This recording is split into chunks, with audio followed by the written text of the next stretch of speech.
आज मैं बात करना चाहता हूँ आपसे बुध के बारे में। जो बुध ग्रह होता है उसकी बहुत इम्पोर्टेंस है एस्ट्रोलॉजी में। वैसे तो सभी ग्रहों की अपनी इम्पोर्टेंस होती है, लेकिन बुध ग्रह की इम्पोर्टेंस इस वजह से बढ़ जाती है क्योंकि ये वाणी का कारक है, ये हाजिर जवाबी का कारक है। जैसे आपने कभी महसूस किया होगा कि कुछ लोग बड़े स्पॉन्टेनियस जवाब दे देते हैं, तुरंत बहुत हाजिर जवाब। उनका प्रेजेंस ऑफ माइंड बड़ा ज़बरदस्त होता है। रीज़न ये होता है कि उनकी जो बुध होता है, उनके जो लगन जो चार्ट होता है जिसको कुंडली बोलते हैं, उसकी कुंडली में जो बुध की सिचुएशन होती है, प्रेजेंस होती है, वो शुभ भाव में होती है। अब कुंडली के शुभ भाव कौन से होते हैं? केंद्र और कोण। पहला, चौथा, सातवां, दसवां, पांचवां और नौवां, ये होते हैं केंद्र और कोण के भाव बोलते हैं इसको। इसमें से पहला, चौथा, सातवां, दसवां केंद्र का हो गया, और पांचवां और नौवां और पहला भी इसमें, क्योंकि कोण बनता है तो ये कोण में आ जाते हैं। अब इन भाव में अगर बुध प्रेजेंट है तो बहुत बढ़िया है। अगर उसमें से भी बुध अगर अपने मित्र भाव में है, जैसे कि शुक्र की राशि में है या शनि की राशि में है, मतलब वृष या तुला राशि में है या मकर या कुंभ राशि में है, तो और भी बढ़िया हो जाता है। अगर बुध अपनी ही राशि में है, कन्या राशि में है, वो 15 अंश तक उच्च का होता है। लेकिन एक बात ध्यान रखने वाली है, अगर बुध केंद्र में है और केंद्र में जो लगन है वो मिथुन है, कन्या है, धनु है या मीन है, तो बुध को केंद्राधिपति दोष लगता है। तो बुध अपनी दशा और अंतर्दशा में अपना पूर्ण फल नहीं दे पाता, मतलब पूरा रिजल्ट नहीं दे पाता, क्योंकि दोष लग गया उसको। इन 4 लगन में कौन से बताए?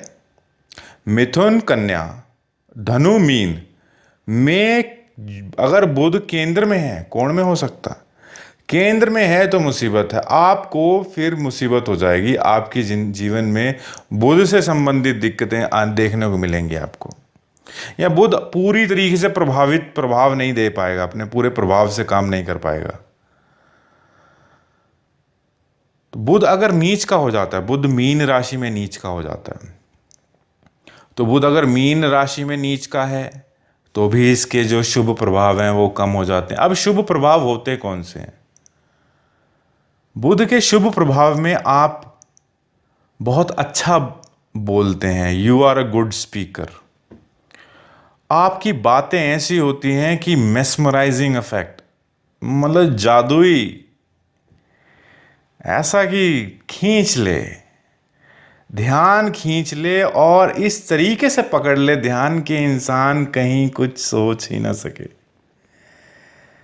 यार ये लोग बहुत मजाकिया भी होते हैं। इनका जो मजाक होता है इतना प्यारा होता है कि ये अगर आपके साथ भी मजाक करते हैं तो आपको अच्छा लगता है।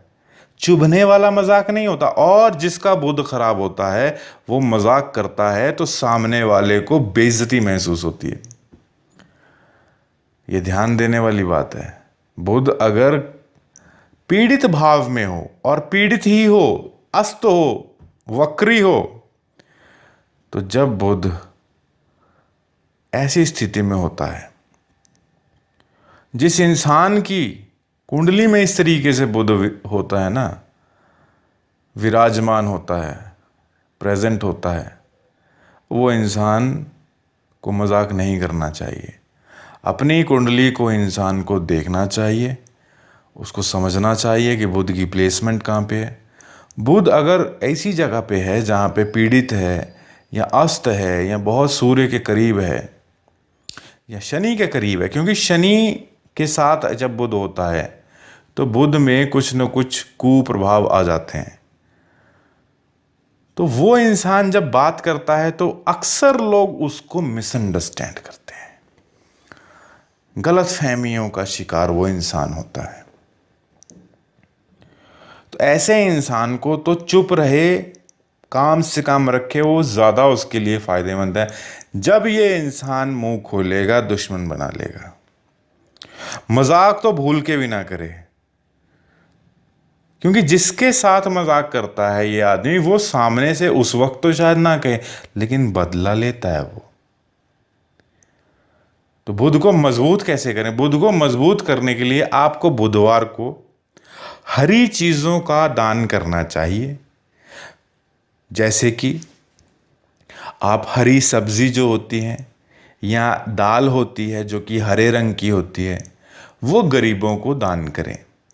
या आप दाल सब्जी के साथ रोटी बना के आप लोगों को दे सकते हैं, पशुओं को दे सकते हैं अगर लोग नहीं मिलते हैं आपको, पक्षियों को दाना डाल सकते हैं हरे रंग का। और अगर आप और भी चाहते हैं तो आप पन्ना धारण कर सकते हैं चांदी की अंगूठी में। मान लीजिए आपका वज़न 60-70 किलो है, तो उस हिसाब से आप 6-7 रत्ती का पन्ना भी डाल सकते हैं अंगूठी में। और इसके बीज मंत्र भी होते हैं बुद्ध के, उसका भी जाप कर सकते हैं। एक माला आप उसकी जाप कर लीजिए बीज मंत्र की। रोज कर सकें तो वो आपकी श्रद्धा है, नहीं तो बुधवार को तो कर ही लेनी चाहिए। और बुधवार में एक और चीज़ है, बुधवार जो बच्चे होते हैं ना छोटे, उनके साथ आप कभी बदतमीजी मत करें, क्योंकि बच्चों के साथ जब आप बदतमीजी करते हैं या उनको दुख देते हैं, डांटते हैं, तो आपका बुध और खराब होता है। बच्चों के साथ आप इज्जत से बात करें, तमीज से बात करें, तो आपकी बुद्ध की शुभता और बढ़ेगी। वैसे तो सभी से इज्जत तमीज से बात करनी चाहिए। अगर आप औरतों से इज्जत और तमीज से बात करेंगे तो आपका शुक्र मजबूत होगा।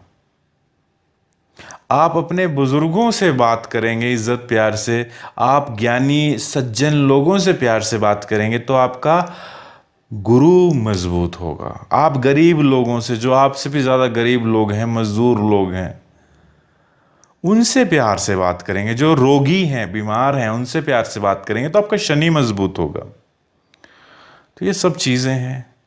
अगर आप कुछ जानना चाहते हैं, कुछ पूछना चाहते हैं तो मुझे बताइएगा, क्योंकि अगर आप हमसे बात करेंगे तो आसानी रहती है हमको एक दिशा में आगे बढ़ने के लिए। हमें पता रहेगा कि कौन लोग हैं जो हमें सच में सुनना चाहते हैं और क्या सुनना चाहते हैं, तो आसानी रहेगी। मैं नहीं चाहता बस यूं ही बनाता रहूं ऑडियोज़ और फालतू में लोगों का टाइम वेस्ट हो। मैं वही चाहता हूं कि लोग जो चाहते हैं वैसी ही इन्फॉर्मेशन उनको दी जाए, ताकि ऐसा ना हो कि यहाँ पे कोई आ रहा है एस्ट्रोलॉजी के बारे में जानकारी लेने के लिए और उसको जानकारी किसी और चीज़ की मिल रही है, तो वो टाइम वेस्ट वाली बात है। तो आप अपने बारे में अपने बताइए कि क्या आपकी शौक़ हैं, क्या पसंद है, उस हिसाब से मैं बात कर सकता हूँ।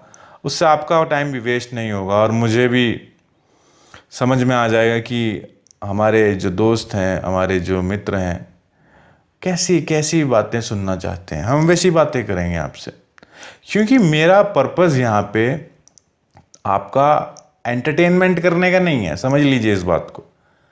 एंटरटेनमेंट करने के लिए आपके पास बहुत सारे साधन हैं, तरीके हैं, गाने हैं, सुनो गाने, मूवीज़ हैं, देखो मूवीज़, करो खूब अपना टाइम एंजॉय। मेरा पर्पस जो है वो आपको जानकारी देने का है, जो कि भविष्य में आपके बहुत काम आएगी। ये आपके भविष्य को मजबूत करने में कामयाब आएगी। मैं ऐसे लोगों से बात करना चाहता हूँ, मनोरंजन नहीं करना चाहता हूँ मैं किसी का फालतू में। ज्ञान ही देने का है उद्देश्य मेरा। जो थोड़ा सा मैंने जीवन में तजुर्बा करा है वो आपसे साझा करना चाहता हूँ बस। बहुत, वैसे थोड़ा सा नहीं है तो बहुत लेकिन चलिए, जितना कर सकते हैं करेंगे, जितना आपको बता सकते हैं बताएंगे। पर अगर हमें पता चले कि आपकी इच्छाएं क्या हैं, पसंद क्या हैं, तो उसके मुताबिक आपको वो चीज़ें बताई जाएंगी जिससे कि आपके जीवन में एक सुखद अनुभव की प्राप्ति होगी। आपको ज़िंदगी बहुत खूबसूरत लगने लगेगी। आपको विचार करिएगा। धन्यवाद।